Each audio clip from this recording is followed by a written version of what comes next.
La réunion qui va rassembler un groupe d'évêques aujourd'hui, c'est un comité mis en place par l'Assemblée plénière pour le suivi du processus électoral.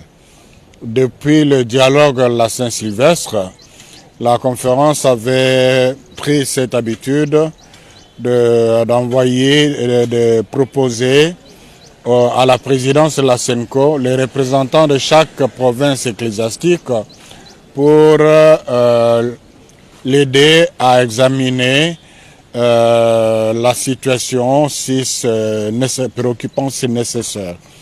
Alors vous savez que beaucoup de crises qu'a connues ces pays, ce sont des crises liées à la légitimité, liées aux élections. Là, nous sommes au cœur du processus électoral avec la proclamation des résultats. On a publié pour la présidence, on vient de publier pour la députation. Chacun des évêques là où il est, il sait comment réagit la population.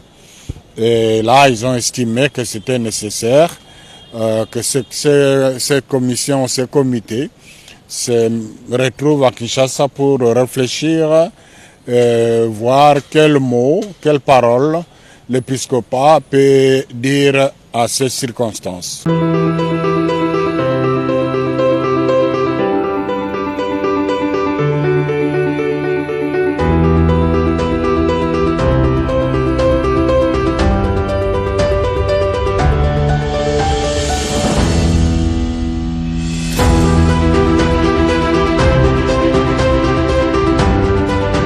Alors il est important, madame, de vous dire qu'aucune société ne peut émerger sans l'ordre de la discipline. Et le CESAC, depuis que nous sommes là, nous veillons à ce que le paysage audiovisuel soit conforme à la loi et qu'il n'y ait pas des antivaleurs.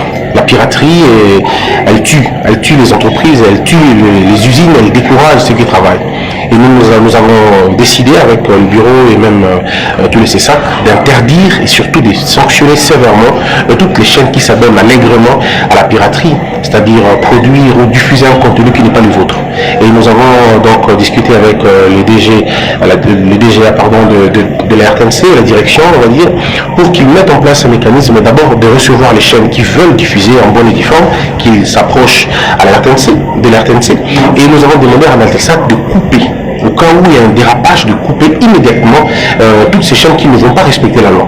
Et nous, quant à nous, au niveau du CESAC, nous allons tout à l'heure publier notre communiqué, interdisant bien évidemment les chaînes à diffuser des programmes qui ne sont pas les leurs, mais à encourager bien évidemment ces médias de s'approcher à la RTNC et de prendre, de respecter toutes les modalités, et on va aller dans ce sens-là. Donc sinon, la CAN doit se passer dans les meilleures conditions, c'est un événement international, mais qui ne donne pas l'occasion à la piraterie.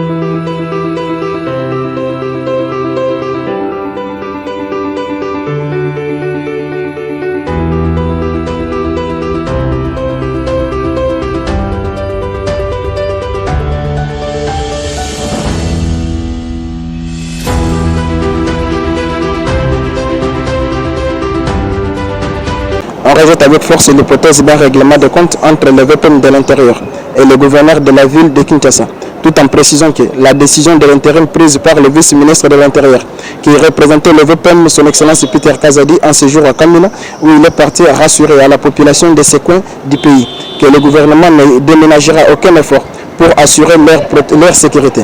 Ce qu'il faut savoir est que la dite décision vient de la demande du procureur aux assemblées provinciales des gouverneurs concernés par la décision de la CENI, dont leurs bureaux ont répondu favorable. Il n'y a rien de conflit d'intérêt. Et le vieux Peter Kazadi reste le seul ministre de l'Intérieur préoccupé par la sécurité de la population et non de conflit d'intérêt.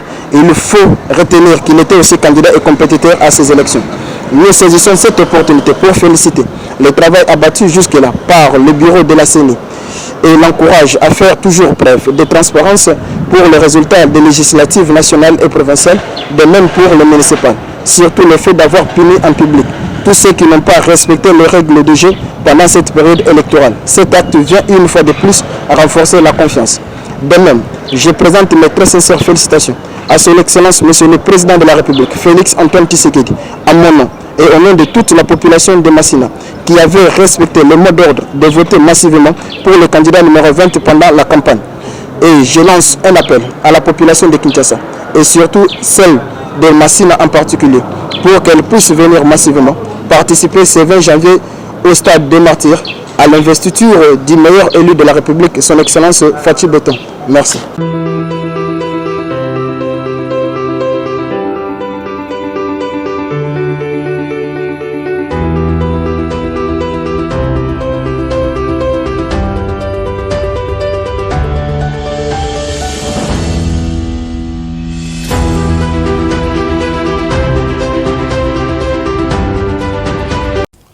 Communiqué officiel numéro 001-2024. Afin de faciliter l'évacuation des marchandises se trouvant dans les entrepôts de nos ports de Matadi, menacés par la montée des eaux du fleuve Congo, son Excellence, Monsieur le gouverneur du Congo central, Dr Guy Bandundu Nguidi, demande à tous les propriétaires des véhicules abandonnés ou stationnés sur la voie publique de le retirer dans les 48 heures à dater de la signature du présent communiqué. Il est demandé en outre à Monsieur le ministre provincial en charge des transports du Congo central, au maire de Matadi, au commissaire urbain de la police nationale congolaise de la ville de Matadi, ainsi qu'aux responsables des 10 ports, de réglementer l'entrée des véhicules tant au niveau de la ville qu'au niveau des installations portuaires. Les récalcitrants s'exposeront à des sanctions administratives sans préjudice des actions judiciaires à leur dépens. Fête à Matadi, le 13 janvier 2024, pour le gouverneur de province à mission, Roger Nimimwanda, ministre provincial du Plan, de l'économie et du commerce.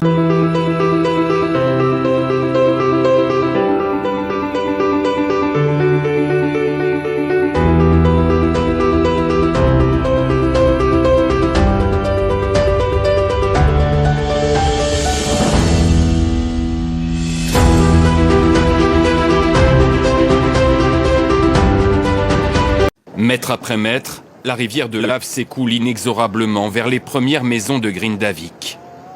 Puis, une première villa s'enflamme, subitement. Quelques minutes plus tôt, cette route est totalement coupée par la forte reprise de l'activité volcanique. Et face au danger incandescent, les autorités ont évacué quelques dizaines de personnes sur les 4000 habitants de la ville. Les seuls qui étaient revenus après les premières alertes du 11 novembre et demi-décembre. Nous étions à la maison et nous avons pour une fois suivi les conseils d'évacuation. Mais je suis sidéré qu'une éruption soit désormais possible sous la ville. Je ne peux pas y croire.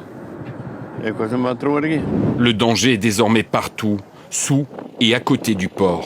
Malgré les travaux pour dresser des digues de terre, rien ne semble pouvoir arrêter l'avancée de 2 nouvelles failles de magma, constate cette reporter islandaise en direct. J'ai l'impression que la plus grande fissure fait environ 1 km de long. Sur place, les autorités semblent impuissantes. Oui, c'est un choc important et sérieux pour la population.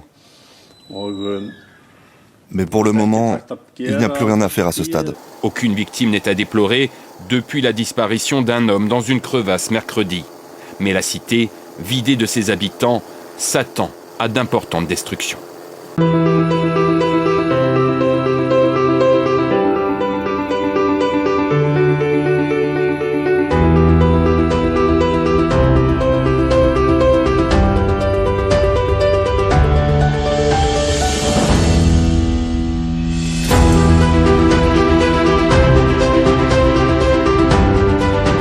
Un panache de fumée qui s'élève dans le ciel, signe de nouvelles frappes au-dessus de Khan Younes, au sud de la bande de Gaza. L'armée israélienne se concentre sur cette zone. Sur ces images, elle montre ses soldats qui évoluent au milieu des ruines. Et voici des armes qu'ils disent avoir trouvées. Dans cette situation, de nombreux habitants de Khan Younes ont fui, alors qu'au début de la guerre, ce sont des habitants du nord qui s'étaient réfugiés ici. Certains sont désormais à Deir el-Bala vers le centre, obligés de dormir sous des tentes. J'ai une petite tente, le froid nous tue. Il n'y a pas de nourriture, rien. Je ne peux même pas donner une brique de lait à mes enfants. Ils sont malades. L'armée israélienne affirme qu'elle n'a pas l'intention de partir et assume la durée de ces opérations. Chaque minute est critique. et nous travaillons sur tous les moyens possibles de ramener les otages. Nous n'avons pas l'intention de nous retirer de Khan Younis ou d'ailleurs. L'action militaire prend du temps. Elle requiert de la précision de notre part et nous nous adaptons à la menace et à l'éventuelle présence d'otages dans chaque zone. Il n'y a pas de magie, cela demande du temps et de la détermination. Plus au nord, la ville de Gaza ressemble ici à un champ de ruines. C'est une des premières zones bombardées par l'armée israélienne qui avait demandé dès le mois d'octobre d'évacuer, mais il reste encore quelques habitants. Il raconte que cette maison a été frappée par des explosifs. Elle abritait 3 familles. Ils ont lâché des barils explosifs sur eux. Regardez autour de vous. Ils n'ont rien épargné. Mon oncle et sa femme ont été tués. Il y avait 6 personnes, avec aussi mon cousin et sa femme et leurs enfants, leurs nouveau-nés. Ce week-end, Benyamin Netanyahou a affirmé une nouvelle fois que rien ne le fera arrêter la guerre tant qu'il n'aura pas emporté la victoire.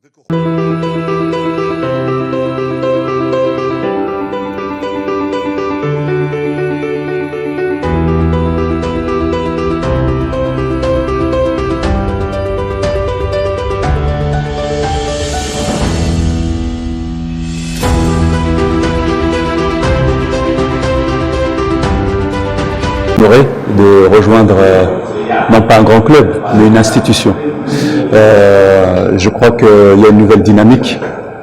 Nous savons où nous mettons les pieds. C'est un très grand club qui doit retrouver sa place sur la scène nationale, mais aussi sur le plan continental. Et en tout cas, j'ai à cœur rapidement de retrouver le terrain avec le staff, avec les joueurs et avec les dirigeants du club pour pouvoir de nouveau travailler et pouvoir sur le court, moyen, long terme remettre l'institution Vita Club sur le plus haut niveau de la scène internationale. Puisque vous savez que Vita a toujours rayonné, que ce soit sur le plan national. Effectivement, j'ai eu écho de certaines difficultés ces derniers temps, mais je crois qu'il y a une vraie dynamique avec l'arrivée du président Monsieur Amadou et l'investisseur Monsieur Turan de Milvest, Turan Mildon, que je remercie d'ailleurs, puisque je crois qu'ils m'ont ciblé, puisque j'étais vraiment ambitieux de pouvoir venir les aider dans ce projet, qui va pas être facile, mais je suis très optimiste. Bien sûr, quand on est passionné du football, comment nous ne pouvons pas avoir une idée sur le football congolais? Le football congolais est très riche, un très gros potentiel. On peut le voir déjà par la diaspora qui est venue à l'étranger, mais sur le plan national aussi, quand vous avez le FC Lupopo, Tepe Mazembe, Vita Club et d'autres clubs qui vont être qualifiés pour la deuxième phase, je crois que le football congolais a besoin de plusieurs équipes compétitives pour rayonner sur l'Afrique et surtout garder cet indice ou voir l'augmenter, un indice CAF qui permettra à d'autres clubs de pouvoir rayonner et représenter la RDC sur le plan continental. Leur dire déjà que je suis ravi de rejoindre l'institution. Je sais que c'est un public chaud, c'est un public chauvin, c'est un public qui supporte, qui est derrière son équipe, exigeant, mais comme le Raja de Casablanca, comme tous les grands clubs. Et quand on met les pieds à Vita Club, on doit s'attendre à cette atmosphère-là. Mais je sais aussi que lorsque la dynamique est là, le public est un deuxième homme.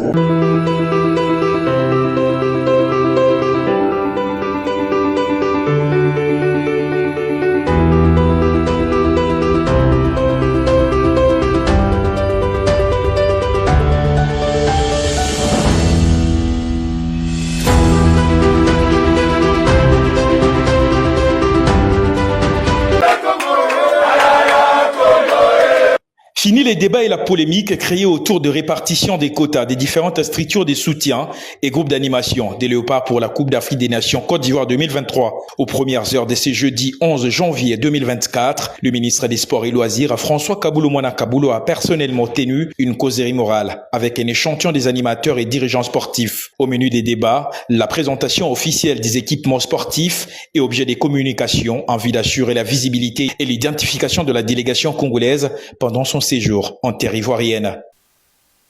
Président Fachi, Ndenge azali attaché de l'équipe nationale. Au Sengaki autorisation. Le président, il faut tokende na Côte d'Ivoire. Jouer bazana terrain, mais na libanda bayoka mongongo ya RDC. Yamwana, osali mwa lingomba, okaboli ndam banda présidence de la République. Tina dernier Congolais, délégation à Biche Zambengwana. Amen.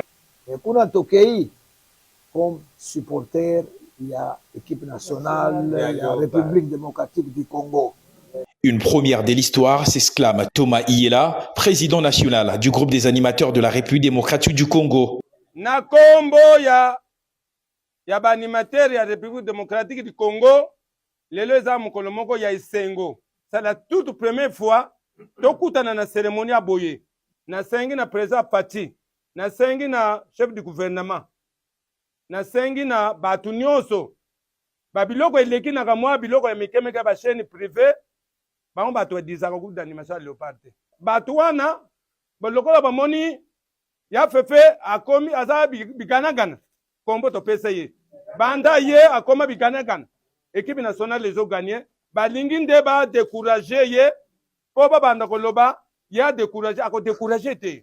À leur tour, les différentes structures qui accompagnent les Léopards ont salué cette initiative de François Kaboulou-Moana Kaboulou de réunir les supporters avant leur départ pour San Pedro. Opportunité Une Coupe d'Afrique des Nations qui s'annonce très alléchante pour la RDC. Les 100 millions et plus des Congolais auront les yeux rivés vers le pays des éléphants dès l'entrée en lice des hommes de Sébastien Desabre le 17 janvier prochain.